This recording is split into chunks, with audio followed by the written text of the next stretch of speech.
नमस्कार, NSC 9 news देख रहे हैं आप और मैं हूं आपके साथ साया चौहान। बुलेटिन की शुरुआत करते हैं बड़ी खबर के साथ। विश्व प्रसिद्ध बाबा शाम की नगरी खाटू धाम में इन दिनों आस्था का सैलाब उमड़ रहा है। खाटू में इस समय बाबा शाम के 8 दिवसीय फाल्गुन मेले का आयोजन हो रहा है।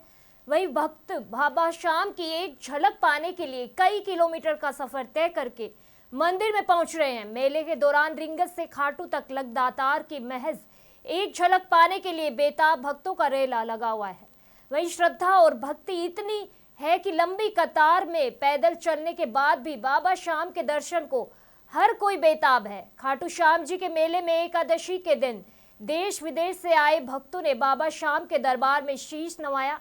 वहीं आस्था का केंद्र बने राजस्थान की धार्मिक नगरी खाटू श्याम जी में दर्शनार्थियों का आगमन तेजी से बढ़ता जा रहा है। जानकारी दे दे, बाबा शाम के हर साल लगने वाले फाल्गुन मेले में एकादशी का दिन विशेष रहता है। पूरे साल में इस दिन बाबा शाम का नगर भ्रमण पर निकलते हैं। बाबा शाम को नगर भ्रमण करवाने की परंपरा वर्षों पुरानी है। श्री श्याम मंदिर कमेटी के पूर्व अध्यक्ष मोहनदास महाराज ने बताया कि फाल्गुन माह की एकादशी पर मेले में भीड़ के दौरान गांव और धर्मशालाओं में ठहरे बुजुर्ग, बीमार बच्चे और महिलाएं आदि भीड़ के कारण मंदिर में नहीं जा पाते। उन्हें दर्शन देने के लिए बाबा शाम चंदी के साथ पर स्वर होकर प्रत्यक्ष रूप से भक्तों के द्वार जाकर दर्शन रथ में सवार नगर भ्रमण पर निकलते हैं।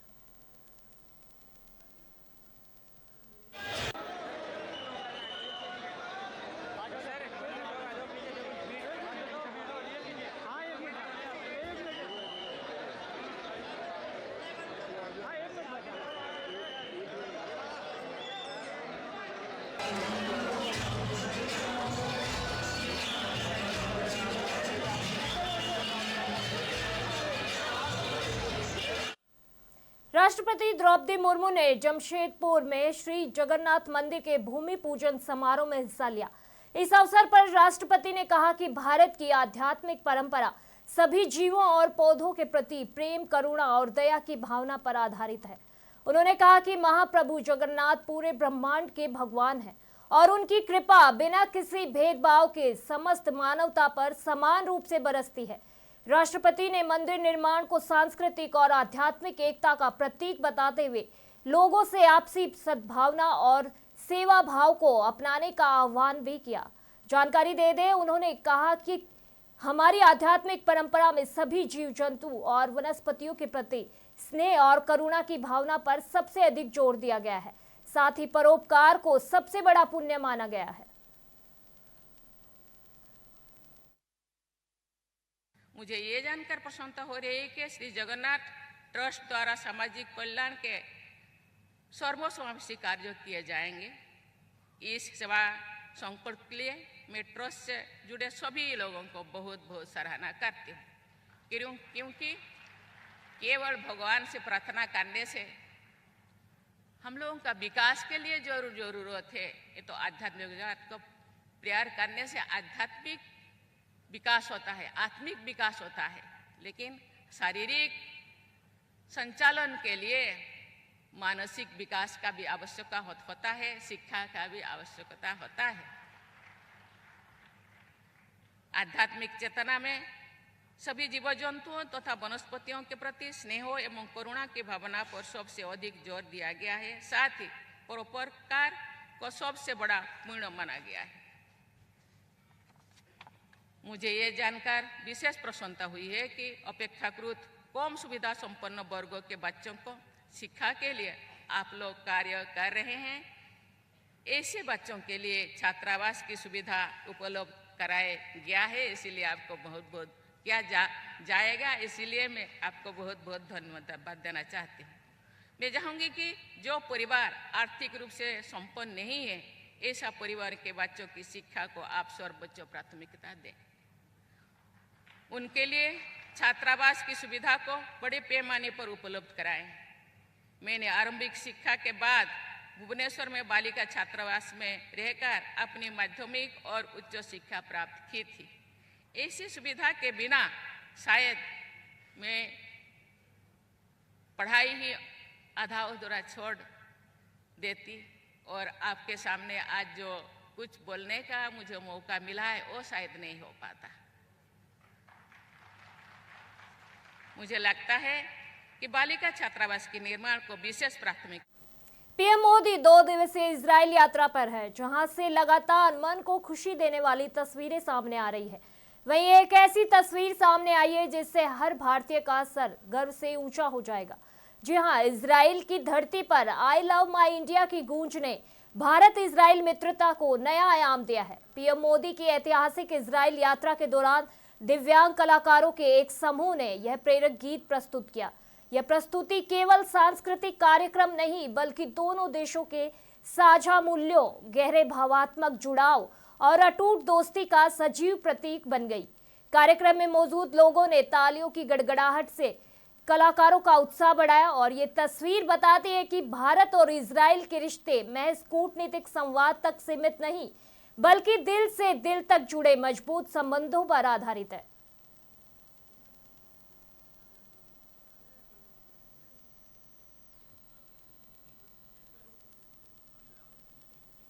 खबर दिल्ली से है, जहां कथित आबकारी नीति मामले में बड़ी खबर सामने आई है।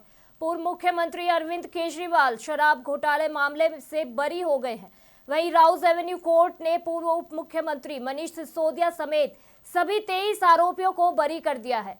जानकारी दे दें, इस केस में अरविंद केजरीवाल भी आरोपी थे। फैसला सुनाते ही केजरीवाल भावुक हो गए और कहा कि अदालत ने सभी आरोप खारिज कर सत्य की जीत साबित की है। उन्होंने आरोप लगाया कि उनकी पार्टी आम आदमी पार्टी को खत्म करने के लिए झूठा केस बनाया गया था। अदालत के फैसले के बाद आम आदमी पार्टी ने इसे न्याय की बड़ी जीत बताया है।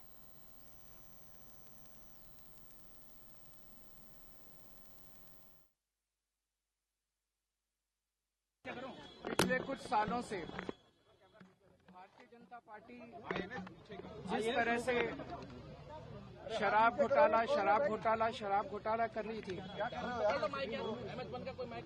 और हमारे ऊपर आरोप लगा रही थी, आज कोर्ट ने सारे आरोप खारिज कर दिए और जितने भी एक्यूज्ड थे सबको डिस्चार्ज कर दिया। हम हमेशा कहते थे सत्य की जीत होती है। हमें भारतीय न्याय प्रणाली पे भरोसा है। मैं जज साहब का बहुत बहुत शुक्रिया अदा करता हूं, जिन्होंने हमारे साथ न्याय किया, सत्य की जीत हुई। मैं हमेशा कहता था कि भगवान हमारे साथ है। मोदी जी ने और अमित शाह जी ने मिल के आजाद भारत का सबसे बड़ा राजनीतिक षड्यंत्र रचा। आम आदमी पार्टी को खत्म करने के लिए आम आदमी पार्टी के सबसे बड़े 5 नेताओं को जेल में डाल दिया गया। यहां तक कि सिटिंग चीफ मिनिस्टर, जो आज तक भारत के इतिहास में कभी नहीं हुआ, सिटिंग चीफ मिनिस्टर को उसके घर से घसीटकर जेल में डाला गया और 6 महीने तक जेल में रखा गया। हमारे उप मुख्यमंत्री मनीष सिसोदिया जी, उनको लगभग 2 साल तक जेल में रखा गया। पूरा का पूरा फर्जी केस था। हमारे ऊपर कीचड़ फेंका गया। 24 घंटे टीवी चैनलों के ऊपर डिबेट चलते थे, खबरें दिखाई जाती थी, केजरीवाल भ्रष्ट है, केजरीवाल भ्रष्ट है।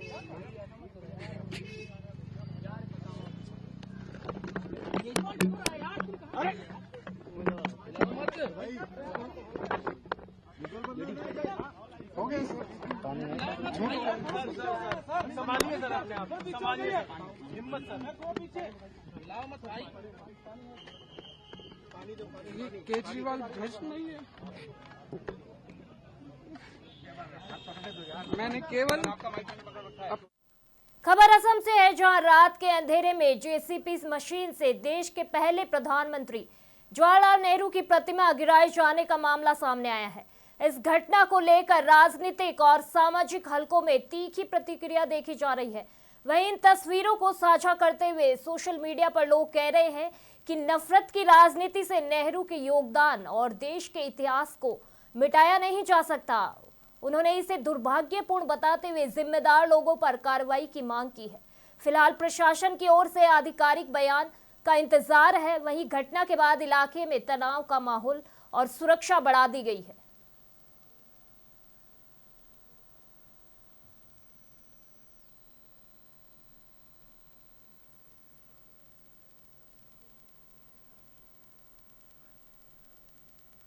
केरल के पुथुयुग यात्रा के दौरान एक जनसभा को संबोधित करते हुए कांग्रेस नेताओं के सचिन पायलट ने अमेरिका भारत व्यापार समझौते पर चिंता जताई है। पायलट ने कहा कि इस समझौते से कृषि और संबंधित उत्पादों को कड़ी प्रतिस्पर्धा का सामना करना पड़ेगा, जिससे लंबे समय में किसानों के हित प्रभावित होंगे। उन्होंने आरोप लगाया कि लेफ्ट डेमोक्रेटिक फ्रंट इस अहम मुद्दे पर मौन है और उसके 2 कार्यकाल में राज्य की प्रगति प्रभावित हुई है। कांग्रेस ने किसानों की सुरक्षा, औद्योगिक विकास और समावेशी वृद्धि के प्रति अपनी प्रतिबद्धता दोहराई है।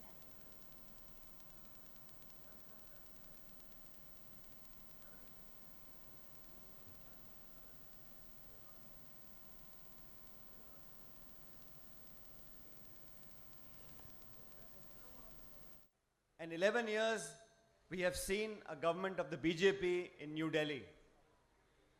Now, while we talk about what we will do when we return to power, it's important to understand what the LDA has done. The BJP and the communist parties, I have no hesitation in saying that the LDF is the B team of BJP in Kerala. And why I'm saying this, please listen carefully. It is not merely an allegation. Think about what the left parties were doing previously. Today, the Prime Minister of India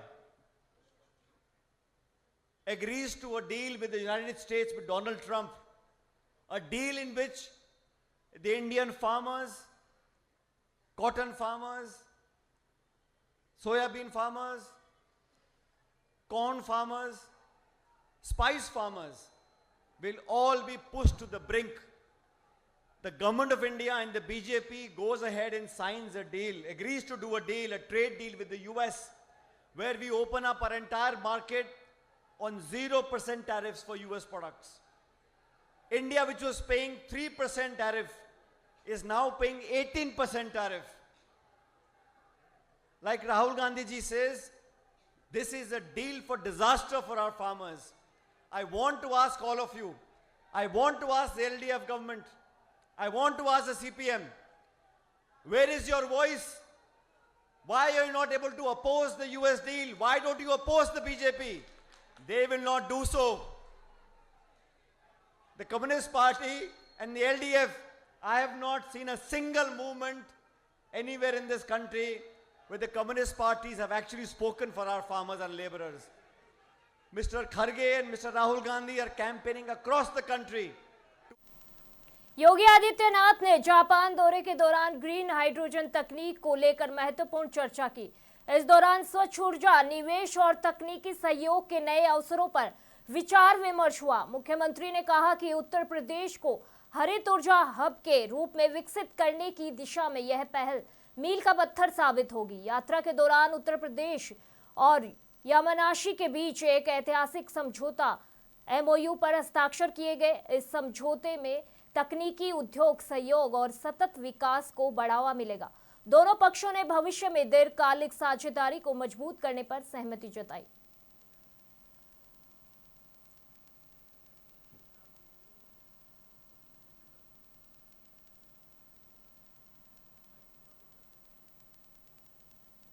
आज प्रत्येक क्षेत्र में एक सही दिशा में भारत की सबसे तेज अर्थव्यवस्था वाले राज्य के रूप में उत्तर प्रदेश ने अपने आप को स्थापित किया है। लेकिन जितना बड़ा राज्य है, जितनी संभावनाएं हैं, उतनी ही चुनौतियां भी सामने आती हैं और उन चुनौतियों को सफलतापूर्वक आगे बढ़ाने की दिशा में हम लोग एक बड़े डेलीगेशन के साथ जापान की यात्रा में आए हैं। दिसंबर 2024 में यामानाशी के माननीय राज्यपाल उत्तर प्रदेश की यात्रा में आए थे और उस समय उन्होंने जो बातें यहां हमारे सामने वहां पर रखी थी, मुझे अच्छा लगा कि उन्होंने लगातार इसको फॉलो अप किया, इसके लिए पत्र भेजे इस पहल को आगे बढ़ाने के लिए उन्होंने यहाँ के उपराज्यपाल महोदय को भी उत्तर प्रदेश की यात्रा पर भेजा। उत्तर प्रदेश का एक उच्च स्तरीय प्रतिनिधिमंडल, बिजनेस डेलीगेशन यहाँ की यात्रा पर आया था। उन्होंने अवलोकन करने के बाद फिर वहाँ की पूरी रिपोर्ट भी हम सबके सामने प्रस्तुत की, और जिसका परिणाम है कि आज यामानासी के माननीय राज्यपाल के आमंत्रण पर हम सब यामानासी पे पहुंच करके हम लोगों ने यहाँ की स्थिति को देखा है, ग्रीन हाइड्रोजन के प्रोडक्शन को देखा है, और इस तकनीक के बारे में आज उत्तर प्रदेश और यामानासी के बीच में एक ऐतिहासिक समझौता। किसान सम्मेलन को संबोधित करते हुए केरल में नेता प्रतिपक्ष राहुल गांधी ने केंद्र सरकार पर तीखा हमला बोला है। उन्होंने आरोप लगाया कि भारतीय किसानों की बलि दी जा रही है ताकि प्रधानमंत्री खुद को और भाजपा के वित्तीय नींव को बचा सके। राहुल गांधी ने कहा कि देश के अन्नदाता के हितों से समझौता किसी भी सूरत में स्वीकार नहीं किया जाएगा। उन्होंने स्पष्ट शब्दों में कहा कि हम भारत के किसानों की बलि भारत के प्रधानमंत्री को नहीं देने देंगे। सम्मेलन में बड़ी संख्या में किसान मौजूद रहे और सरकार की नीतियों के खिलाफ आवाज बुलंद की गई।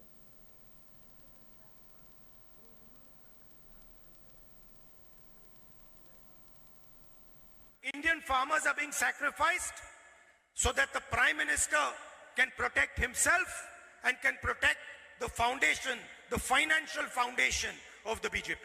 സ്വയ സംരക്ഷണത്തിന് വേണ്ടിയും തന്റെയും പാർട്ടിയുടെയും സാമ്പത്തിക അടിത്തറയ്ക്ക് വേണ്ടിയും ഇന്ത്യയുടെ പ്രിയപ്പെട്ട പാവപ്പെട്ട കർഷകരെയാണ് ഈ ഭരണകൂടം ബലി കൊടുത്തിരിക്കുന്നത്, കുരുതി കൊടുത്തിരിക്കുന്നത് എന്ന് പറയാതിരിക്കാൻ കഴിയില്ല. And we are not going to allow the farmers of India and नई दिल्ली में यूथ कांग्रेस अध्यक्ष उदय भानु चिप की गिरफ्तारी के विरोध में कांग्रेस कार्यकर्ताओं ने जोरदार प्रदर्शन किया। पार्टी नेताओं और समर्थकों ने केंद्र सरकार के खिलाफ नारेबाजी करते हुए इसे लोकतांत्रिक आवाज दबाने की कार्रवाई बताया। प्रदर्शन के दौरान पुलिस ने स्थिति नियंत्रण करने के लिए कई प्रदर्शनकारियों को हिरासत में लिया। कांग्रेस नेताओं ने आरोप लगाया कि विपक्ष की आवाज को दबाने के लिए दमनात्मक कदम उठाए जा रहे हैं। वहीं पुलिस का कहना है कि कानून व्यवस्था बनाए रखने के तहत कार्रवाई की गई। घटना के बाद राजनीतिक माहौल गर्मा गया है।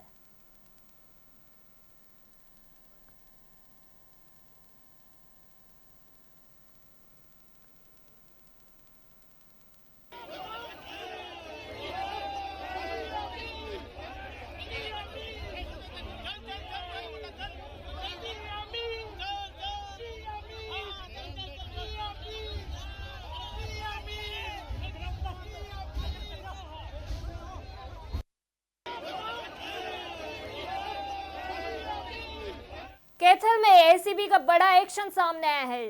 टीम ने असिस्टेंट रजिस्ट्रार कोऑपरेटिव सोसाइटी ऋषि महाजन और इंस्पेक्टर जसबीर को 30,000 रुपए की रिश्वत लेते रंगे हाथ गिरफ्तार कर लिया। दोनों अधिकारियों पर पाडला पैक्स में युवक को नौकरी दिलाने के नाम पर 1 लाख रुपए की मांग करने का आरोप लगाया गया है। बता दें कि इस मामले में पाडला निवासी मांगे राम ने एसीपी टीम को शिकायत दी थी। उन्होंने शिकायत में बताया कि वे अपने पोते अभिमन्यु को पाडला पैक्स में नौकरी दिलवाना चाहते थे। आरोप है कि अधिकारियों ने कहा कि अन्य युवाओं से 2-2 लाख रुपए लिए गए हैं, लेकिन उनसे 1 लाख रुपए में काम करवा दिया जाएगा।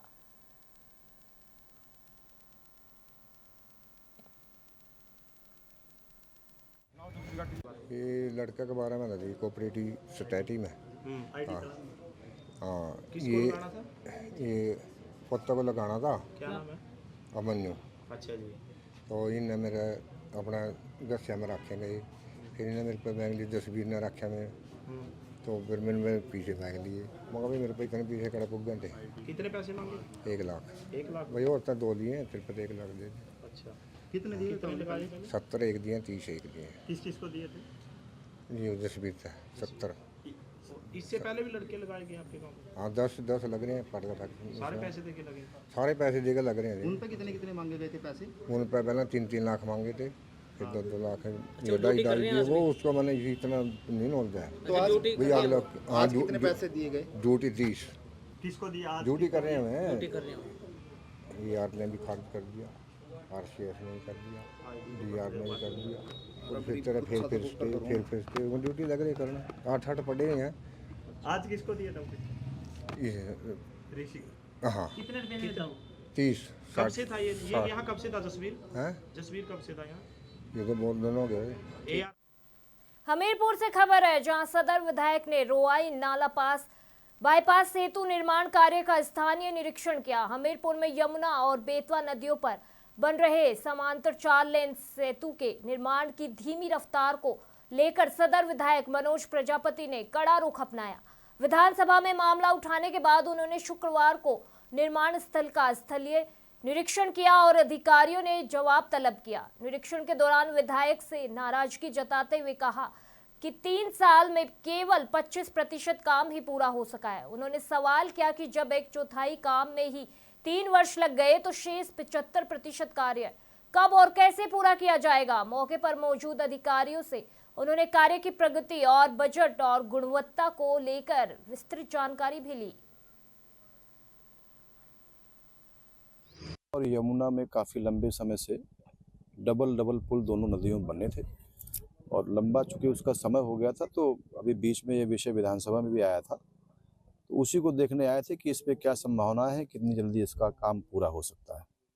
किस तरीके की परिस्थितियाँ मिली, कब तक ये पल चालू होने? विभागीय अधिकारी हैं इसमें, PWD के लोग हैं, यूपी ब्रिज कॉर्पोरेशन के लोग भी मौके पर हैं, और जो बेतवा का पुल है पहला वाला, उसके लिए कमिटमेंट ऐसा अभी तक किया गया है कि जून के आखिरी में उसको पूरा कर लेंगे।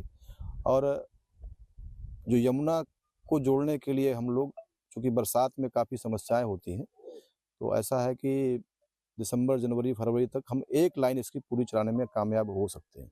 जैसा कि देखा जा रहा है कि काफी लंबा समय बीत गया, क्या खामियां रही, किन कारणों के चलते पुलों के निर्माण में देरी हुई? असल में जब ये पुल सैंक्शन किया गया, उस समय बिना अलाइनमेंट के, बिना किसी तैयारी के, बिना बजट के उसको घोषित कर दिया गया था। पहले 1700 लाख मतलब 170 करोड़ के आसपास का इसका प्रोजेक्ट था, और उसके अगेंस्ट मात्र 41 लाख रुपए तत्कालीन सरकार ने जारी किया था। मतलब पूरी तरीके से मूर्ख बनाने का काम लोगों ने किया था। देन फिर कोविड आ गया, फिर कुछ ऐसी गाइडलाइंस आई कि ये पानी का परिवहन भी यहाँ बन सकता है, तो पूरा डिजाइन बदल गया। तो ये सारे कारण रहे जिसके कारण से देरी हुई है, और अब हमें लगता है कि मधेपुरा रेलवे स्टेशन की दर्दनाक तस्वीर सामने आई है। ये तस्वीर इंसानियत को झकझोर देने वाली है। प्लेटफॉर्म पर मां की लाश पड़ी है और उसके पास 2 मासूम बेटियां बिलख रही है। बच्ची के अनुसार गांव के दरिंदों ने महिला को फंदे से लटकाकर हत्या की है और शव को स्टेशन पर छोड़कर फरार हो गए। यह घटना सिर्फ एक परिवार की त्रासदी नहीं, बल्कि पूरे समाज और प्रशासन पर बड़ा सवाल खड़ा करती है। आखिर बिहार में बेटियां कब तक यूं ही इंसाफ के लिए रोती रहेंगी? दोषियों की शीघ्र गिरफ्तारी और कड़ी सजा की मांग तेज हो गई है। वहीं एक बड़ा सवाल कानून व्यवस्था पर भी खड़ा हो रहा है।